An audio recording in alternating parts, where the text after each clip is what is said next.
So COVID-19 is the name of the disease that is caused by SARS coronavirus 2, which is the novel coronavirus that emerged in China just at the end of 2019. The symptoms, it's a respiratory virus, so the symptoms involve shortness of breath, fever, cough, maybe sneezing, and difficulty breathing. They're the types of things that we're looking out for. A lot of respiratory viruses cause similar symptoms, but the viruses themselves come from different virus families. So although they're both RNA viruses, the coronaviruses that we're used to, we have about 4 regular seasonal coronaviruses, and they typically cause a common cold. So coronaviruses came to attention, I suppose, in 2002, 2003 when SARS emerged, and it was really at that point that we realised that coronaviruses could cause more severe disease. So when we compare influenza and the new coronavirus, really what we're looking at transmissibility, and we're looking at severity of illness. So from a severity perspective, based on the cases that have been reported to date, it seems that the case fatality rate for the novel coronavirus is greater than that for seasonal influenza. Now, it's possible that the ultimate infection fatality rate will be lower, but at the moment of the laboratory confirmed cases, the case fatality rate is about 2%, which is about 20 times higher than what we would see for seasonal influenza. So at this point in time, there's no indication for people to wear face masks. Hand sanitizer is important, but that's important as a general means of protecting ourselves against infection. So realistically, if we exercise good hand hygiene or practice good hand hygiene and good respiratory etiquette, then we will protect ourselves from the majority of respiratory virus infections.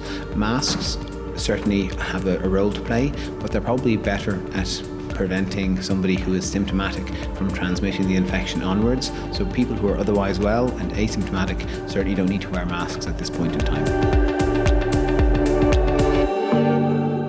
So typically, to test for the virus that causes COVID-19, we look for a respiratory sample. So that would mean either sputum if people are coughing. We can take a swab from the nose or the throat, and then we look for the genetic material of the virus through a reaction called the polymerase chain reaction, or PCR. So it's a molecular diagnostics method that is capable of detecting very small amounts of viral RNA in patient samples.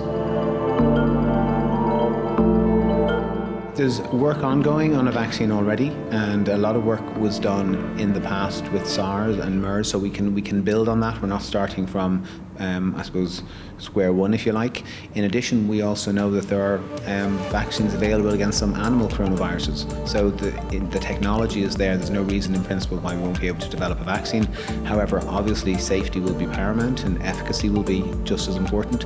So realistically, that will take probably 12 to 18 months before we see a vaccine on the market. Because again, if you look at, say, something like seasonal influenza, even though we know what that virus is in advance, it takes us about 6 months purely from a manufacturing capacity and scaling up production. We know that across the board, screening at airports is not a good use of resources, and it's not terribly effective because the majority of people won't necessarily be symptomatic when they pass through an airport. There may be certain situations where you might target a specific flight from a specific region at a specific point in time, but as a general mechanism, it's not recommended as a good use of resources, and it's not recommended as an effective means of screening individuals. So what we really want to do here is encourage people who are symptomatic to self-isolate, to contact their GP or public health and identify themselves, and then we can arrange for them to be tested safely.